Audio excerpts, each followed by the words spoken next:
is my pro, Vicky Guerrero. Jeez, and you got the stink lines and everything? Wrestling with regret. Let's get it, yeah! If there's one thing WWE has done well for the last decade, it's building the equity of their female talent, and that's paid off huge in the Paul Levesque era. Ladies like Rhea Ripley, Becky Lynch, Bianca Belair, and Io Sky have been some of the company's most popular names over the last several years. The focus that NXT in particular has put on women's wrestling puts most American companies to shame. I mean, the culture has changed so much, even AJ Lee came out of retirement this year. For like a minute. But as we all know, it wasn't always like this for the ladies. For decades in WWE, the women were treated as afterthoughts at best, pushed for their looks and little else, certainly not their wrestling abilities. Despite all the whitewashing and memory holing WWE has done regarding its role in creating the circumstances that necessitated the women's revolution in the first place, longtime fans don't forget easily. What we're seeing now in WWE is the culmination of years of insistence by the fans, not to mention all the hard work by the talent and the company's current leadership. Seeing so many examples of ladies as viable draws and major stars today, it's like watching a glorious eagle take flight. But you know when birds are growing up and there's that awkward, horrifying phase? Well, season 3 of NXT was a lot like that. By the fall of 2010, the Sci-Fi Network decided not to renew WWE's Tuesday night time slot, formerly held by the ECW brand, then replaced over the summer by the original version of NXT. As we've covered here recently, the first season had some interesting moments and gave us the Nexus. The second season was way too derivative from the first and became tedious to watch, with the new crop of guys buried under the weight of expectations. With a handful of weeks left in the Sci-Fi deal after the season 2 finale, that meant that whatever was going to air after that was just going to be a lame duck before the show moved exclusively to the online realm. So, might as well give it to the ladies. One word to describe NXT Season 3, it's certainly going to be entertaining. Oh, Josh, that's definitely one way to put it. For the next 13 weeks, the black and yellow brand would get a fun shade of purple. Season 3 of NXT turned out to be an absurd, at times meta, and at even more times disdainful view into its own product, a rare example of real-time self-loathing by WWE at the expense of an entire group of women fighting an uphill battle for airtime. The show certainly delivered on Josh Matthews' promise, but for the most part, it felt as if the show was laughing at the contestants, not with them. I'm pretty sure this season held the record for the largest concentration of women in a single WWE program until the first Women's Royal Rumble 8 years later, so hooray for progress, I suppose. But was it worth the company giving birth to the Cole and Matthews Comedy Hour? It's going to be the best reception ever, Cole, at the patio. I heard Fozzie's playing at the reception. It sounds like an Ed Koskey production. I'm more of a Craigslist guy, but that's okay. Kaitlyn, step forward. Settle in, folks, because this story is about to get even stranger and somehow more infuriating. It's time to look at Season 3 of NXT. But first, if you haven't yet, be sure to subscribe to this channel and hit the bell icon to get notified when stuff like this drops. Oh, and one more thing. If you're watching this on mobile, there's a new thing called the hype button just below this video. I don't know what it does, but if you push it, maybe something cool will happen. I don't know. Anyway, let's begin. Like in the previous 2 seasons, a group of FCW talent was hand-selected to come on the road and take part in this wild experiment that tested the limits of acceptable programming. The rookies would be paired up with the pros as per usual, though this time there would only be 6 contestants as opposed to 8. And man, how about these ladies? They make the rain fall. They're so beautiful that it's painful. Yeah, they told me that they were all angels. Oh wait, I'm sorry. I'm just reciting the lyrics to the new NXT theme. They're wild and young no more. This time it's You Make the Rain Fall by Kevin Rudolph, and I thought the old song was annoying and overused. A roaring start. Okay, it is time. Will Maxine be the next break? Happens if there's a tie. Because we're going to talk about what's going on here. Not if we... He was in Manchester tonight with Competition. this show is horrible. Anywho, let's meet the new competitors. Kelly brings out Naomi. The Bella Twins are the mentors for last season's ring announcer Jamie. Primo then welcomes AJ to the show, who immediately earns a generation of lifetime fans with a single line from Michael Cole. And more importantly, she loves comic books and video games. Alicia Fox introduces Maxine. Goldust presents his Lithuanian import Oksana, and Vicky Guerrero brings out Aloysia. Okay, I know I need a new prescription, but I'm pretty sure I'm supposed to be seeing a 6'9" tall woman there on the screen, but I'm not. What gives? Well, it turns out that the woman better known as Isis the Amazon had been fired between the Season 2 finale and the Season 3 premiere 7 days later. Apparently, she had failed to tell the company before signing with them that she had posed for some erotic photos in the past, and WWE didn't like finding out about that on their own. And so, Isis was out, and her last-minute replacement, Kaitlyn, was in. A former fitness model, Kaitlyn had only begun training in FCW a couple of months prior to debuting, and hadn't even wrestled a match until week 2 of this show. Now you might be saying to yourself, it seems a bit irresponsible of the company to put somebody so green in the ring so soon. And typically I would agree with you. However, if you compare her work to the woman she replaced,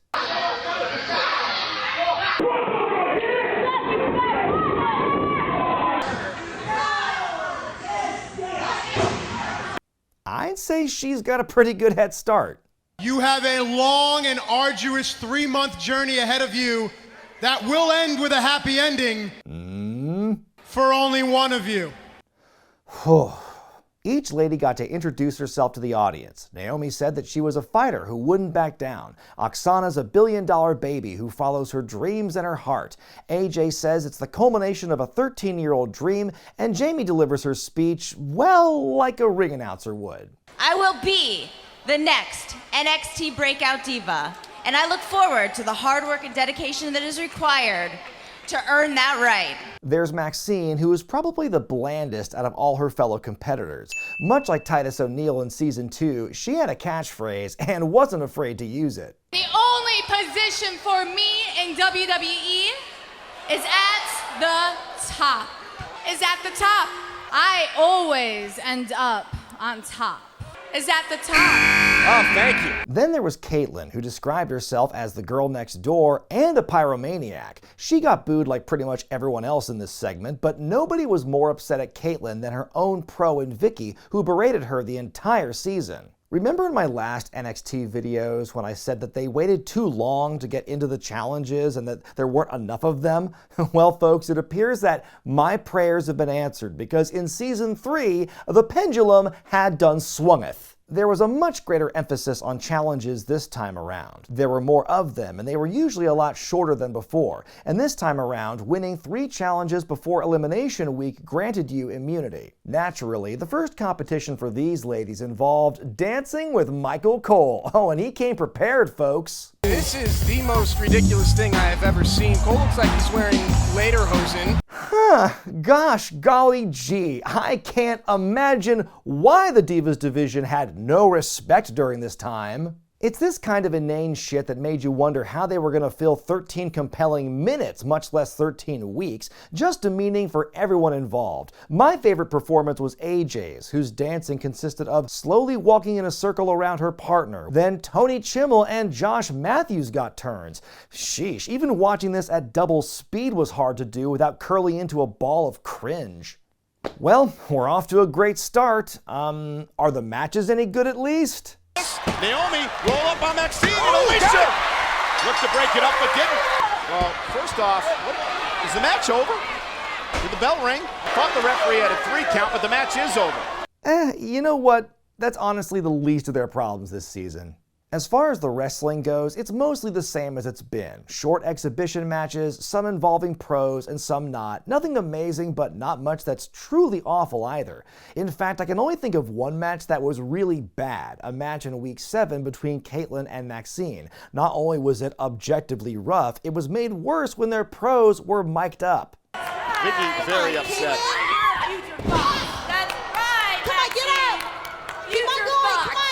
Yes, because this show definitely needed more voices. Naomi won that first dance challenge along with a capture the flag competition later in the episode. That one wasn't as hard to watch, but it was definitely one-sided. The episode ended with a continuation of the Kaitlyn issues, closing with Guerrero getting knocked to the ground and screaming for a bit. A perfect encapsulation of what you would be seeing nearly every week on this show. What fun! What entertainment! I think like 6 of the first 7 weeks of the show began or ended with Guerrero screaming to be excused and being a jerk to her rookie. Really great way to hook those viewers. If I'm getting this annoyed while speed running through this season in 2025 for work, imagine how it must have felt for those watching it for the love of the game. This confusing thread between Vicky and Kaitlyn was not only the most dominant one on NXT, it was also the only one that sort of bled into the main roster. It never made any sense as to why Vicky detested her rookie so much from the beginning, but it did make the fans rally behind Kaitlyn and cheer her on when she took shots at the company's most annoying heel. Add that to her likable and goofy antics during the competitions, and it's easy to see how Kaitlyn gained her popularity despite a lack of ring time. But for many of those watching, none of the competitors stood out and captivated them quite like AJ Lee did. It seems silly to say it now, but I can't stress enough just how revolutionary it was back in 2010 for a female WWE star to be talking about comic books and video games. It instantly made her one of the more relatable people in the entire roster, but to that company at the time, she might as well have had 3 heads. And then we start to turn things on. Like my Xbox. Are you hungry? I got it covered. I ordered pizza. Her look and her attitude were so different from the norm in WWE, and from the word go, she fought to change the perception of what a diva was. It was refreshing to see a female character openly attempt to buck the system the way she did, not by trying to be someone else, but by leaning into her true nature. It's why she was a fast favorite on the show, and it's still a huge part of the legacy she's gone on to have as a performer. Naomi is a great all-rounder on NXT, really athletic and charismatic, but creatively she felt aimless compared to some of the other women.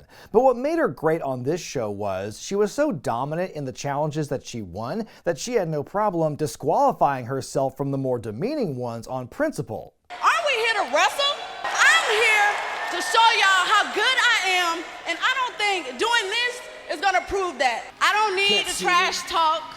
I've had enough of this, the diva. This is one competition challenge that I want to lose, so keep it moving. Then there was Maxine, who of all the competitors was definitely one of them. She had a well-defined gimmick, but to me, her presence and energy just couldn't compare to that of the other 5 women.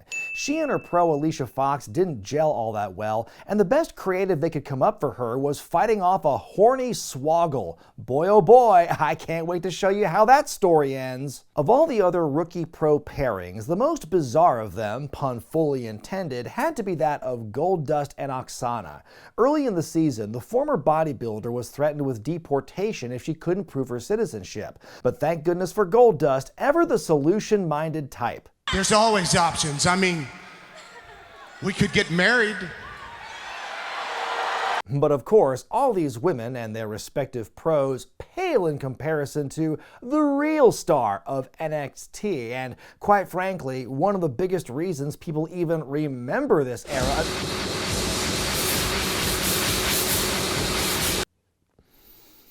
Michael Cole. This whole show violates everything about my journalistic integrity. If you can believe it, the snarky and annoying version of Cole that we had in the first 2 seasons was practically a saint compared to season 3 when he really turned up the douche. The stuff he got away with saying about the competitors and the whole show itself, not to mention the amount he said about it, is purely bonkers. It was one thing for him to act like a heel toward the good guys and be a homer for The Miz, but his utter disdain for the assignment he was given was on another level on NXT. Yeah, this show's a cure for insomnia. Hey Josh, you wake me up in about 10 minutes.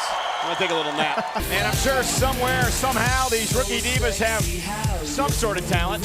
This is such Bad television. I suppose they just thought the best thing they could do with this show was to make fun of it. I mean, in all seriousness, if Cole and Matthews did try to call this exact show with the utmost sincerity and earnestness, they would sound psychotic. But of all the times to just throw up their hands and say, none of this shit matters, let's talk about how stupid this all is, it's the first one where they give the ladies a shot. We've heard their charisma and their personality. Charisma? She's a nerd. Finally a reason to watch this show. She's got to get a life. Got her! It's an earthquake! I mean, that's too bad. This has been my dream a lifetime. Boring. And I'm going to make sure that I make my dream. You can tell they wanted Cole to be more of an asshole, but piling on individual women might look bad, so instead Michael just heels on the entire show. The whole premise of it, really. Every other word out of his mouth cuts down the exact thing they're trying to keep fans invested in. Why are we supposed to care about any of the women who make it out of this competition when the voice of the company is expressly telling us not to time and again? This has been the most horrible experience of my life. I call Cena Orton in a tables match last night on Monday Night Raw. Now I'm out here sitting around for this. What's baffling to me is the stuff they were doing on Raw and SmackDown wasn't that much better than this. Not to mention it was all approved by the same guy in the end, so the hypocrisy was truly stunning to me. I mean, I can't imagine that Vince McMahon didn't know what Cole was doing here. He thought the act was good enough to move it to the main roster. And look, I gotta take a break from talking about Cole, or I'll be doing it all video. Let's just move on to the competitions. This season brought back some classic challenges, put some twists on old favorites, and even found some brand new ways to waste everyone's time. There were the physical challenges, which were mostly won by either Naomi or Kaitlyn. There were your trivia-based ones, in which AJ was usually the one cleaning up. Teddy Long? Teddy Long is correct. The new WWE champion, The Miz, is correct. John Cena is correct. Come on. Is it Triple H? I even know that. Of course it is. And I know nothing about history. Then there was the classic Talk the Talk challenge, and if you felt bad for the lads getting topics like flowers, glasses, and mustache, then how the hell do you expect these ladies to make lemonade from words like toupee, llama, or teeth? WWE Universe doesn't want to hear me talk about teeth. Yes, they do. Bloomington doesn't want to hear me talk about teeth, right, guys? Llama. It's like Bigfoot when he had it, right? Can you show me? Can I show you what a llama is? yeah. I don't have National Geographic here, I'm sorry. This episode also featured CM Punk's brief return to the program, filling in on commentary for Michael Cole, who had quit for like half an episode. I've got a feeling that it was during this segment where the love between him and his future wife truly began. But I don't need caffeine for that natural high. I have this business. I have this ring. I have my passion for everything I do in it.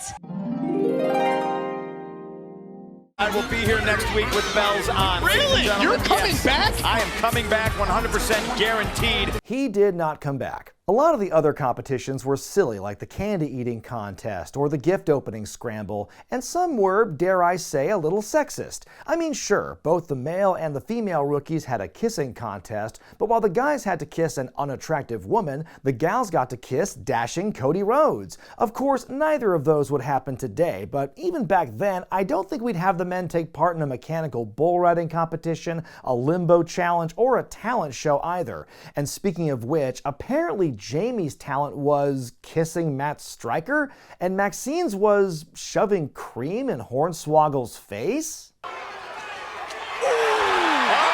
Why didn't she do that to him first? The fourth week of competition was notable in that it was the final episode to air on Sci-Fi before moving to the WWE website. NXT rewarded viewers with an episode featuring a Diss the Diva contest, a 9-minute recap of a promo on SmackDown, and exactly zero wrestling. But at least we got a fun spin on the keg carrying challenge with Hornswoggle in a wheelbarrow. Hornswoggle, you having fun? The following week came the first elimination, which meant Jamie Keys was getting the boot, both from the show and her contract, it turned out, as WWE released her the same week. Is that an exciting new wrinkle for the show that these ladies should know about? One of the sillier episodes came on October 26th, the Halloween show. Highlights included AJ dressing as a Ninja Turtle, Kaitlyn with an amazing Vicky Guerrero, and Naomi as the Hamburger Helper Glove. Hamburger helper is fantastically delicious. Only 1 pound, 1 pan, and one tasty meal. You know, the way TKO loves their money, I wouldn't be surprised if Naomi comes back from maternity leave and gets the chance to recreate this endorsement, only this time she'd be getting paid. One of the more unhinged competitions that week was the costume contest. If they just stood in a line and fans got to react to their favorites, it'd be one thing, but these ladies also had to perform as their characters for a bit. At least Goldust is selling it well. Oh, and by the way, if you thought Cole and Josh were bad on sci-fi, imagine how much they bury this show in the international waters of the internet. NXT was the shortest running episodic television show in history. Still to come tonight, it's the reason dozens are tuning in to WWE.com. I will give them credit. Season 3 was a lot more story-driven than the previous 2 rounds of NXT. It's not much, but considering how bereft of drama the last 2 seasons were, this is better by leaps and bounds. There was the endless saga between Kaitlyn and Vicky, which got dumber the farther along it went. Why would Vicky still be pissed and judgmental toward her rookie, considering how well she was doing overall in the competition? Just no logic behind it. And speaking of logic, how about that green card wedding between Goldust and Oksana a week after the Halloween show? It's not just the ceremony that's nuts, it's the entire episode. First, we got one of the few times Matt Stryker broke on air while having to hear all of Michael Cole's jokes. We are also going to have an elimination tonight as well. Thank God. Now. Then we got the aforementioned kissing contest, which actually began with Hornswoggle before moving on to Cody. Then there was a series of backstage segments where AJ and her pro Primo were looking for someplace private, yet they kept running into others doing the same thing, like American Dream Dusty Rhodes? Can I help you? Then they walked in on Maxine making out with Hornswoggle, which I guess was the payoff to their behavior leading up to this the whole time. Ha ha. Lastly, they came upon Kaitlyn and Dolph Ziggler making out, finally giving Vicky Guerrero a reason to not like her before she ended up wearing some cake. And then it came time for the ceremony. Now, marriage alone does not grant an immigrant citizenship in America, but don't tell these people that. They are setting up for the wedding of the night. Who's the wedding coordinator? Johnny Ace. Come on, Channel, stand up. He's trying to. Yep, Vegas Showgirl collection. That's where Oksana's gown came from. Of this man and this woman in the bonds. We have come here to join and watch your wedding. Is that Al Wilson? Eventually, the priest himself stopped the wedding, saying he was bought off by young Ted DiBiase, who demanded that Goldust return the $1 Million Championship that he had stolen weeks earlier. But then, ordained minister and certified fraudster Ted DiBiase Sr. came out to officiate the wedding instead. Wait a minute, shouldn't he also be pissed that Goldust has the $1 Million belt? Why would he ever help out a Rhodes anyway? I despise Dusty Rhodes. The wedding ended with Dusty stealing a kiss from Oksana for some reason, then the bride slapping Goldust in the face, having received what she wanted all along. But it's okay because... Oh, you know this isn't a real wedding, right? It's fake? You just blew the entire night for me. Somehow there was still time for an elimination at the end of the episode. Though I thought it would have been hilarious for Oksana to get her comeuppance by getting cut the same night she cheated at immigration, it was Maxine who was the next to go, boring everyone on the way out. I understand that it's hard sometimes to wrap your mind around something different. But just when things were getting really interesting, the season went downhill after the wedding episode. You could tell because Michael Cole was running out of ways to show that he didn't care. In fact, it even sounded like he started drinking. Well, thankfully, ladies and gentlemen, What? The show lost a lot of its steam as some of the challenges were repeated, and by this point it was fairly obvious who was going to make the finals, so the last few weeks just felt like they were killing time, or in the case of the last Diss the Diva, killing the town. it's great Just can I stuff. have my time start over? This is a mess. This is a train wreck. On the penultimate week of the season, AJ was eliminated from the competition. According to her autobiography, it was the same night that she was told by a certain someone in talent relations, "Right now, you're the best wrestler in the competition. Our female fans want to dress like you. Our male fans want to hang out and play video games with you. But no one wants to have sex with you. Do you see how that's a problem for us?" Fuck, man. That is a lot of rot.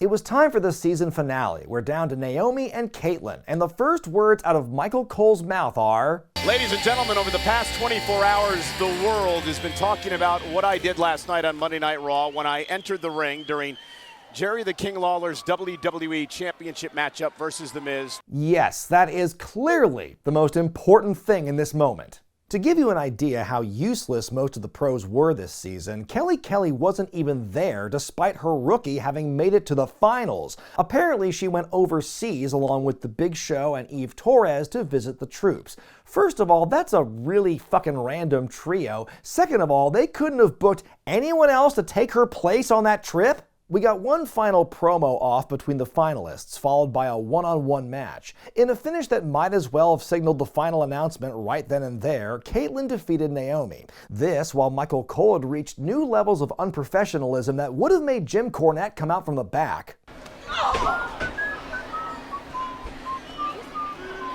Code! If you count faster, it'll be over. Certain things we can say on the show and certain things we can't. Gordon Soley is somewhere.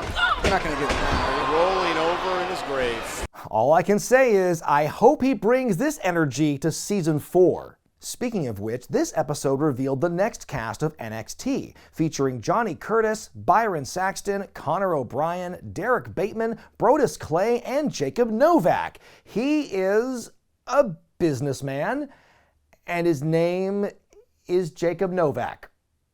That is literally all I know about him going into this. At last we reached the end, and it was Kaitlyn who came out on top. From being the last-minute replacement for Isis the Amazon, no live match experience under her belt, to being crowned the winner of NXT in a matter of months. No matter what you thought about the nature of the show, it was impressive to see her make the most of her time and win over the fan base like she did.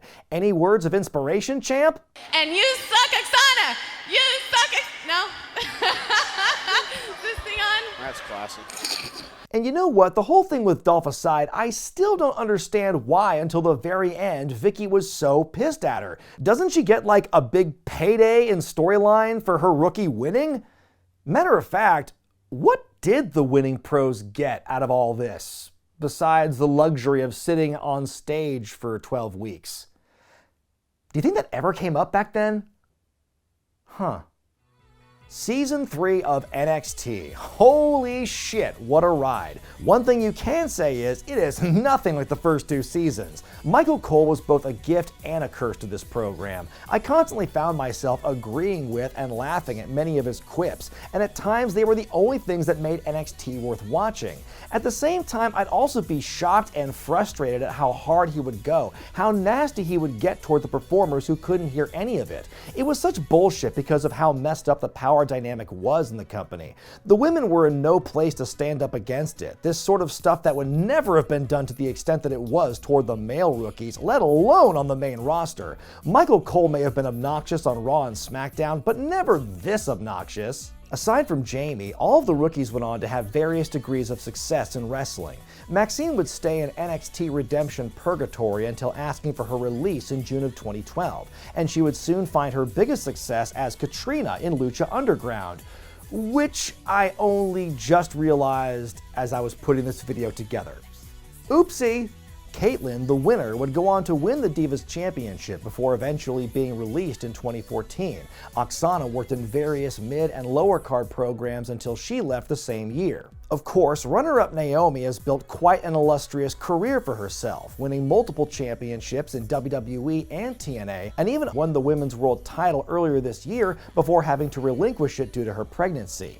Then there's AJ Lee, who became one of WWE's most popular female stars, and who at one point was one of the most important characters of the entire show. She worked with a wide range of performers and held the Divas title for a then-record 295 days before her initial retirement from wrestling in 2014.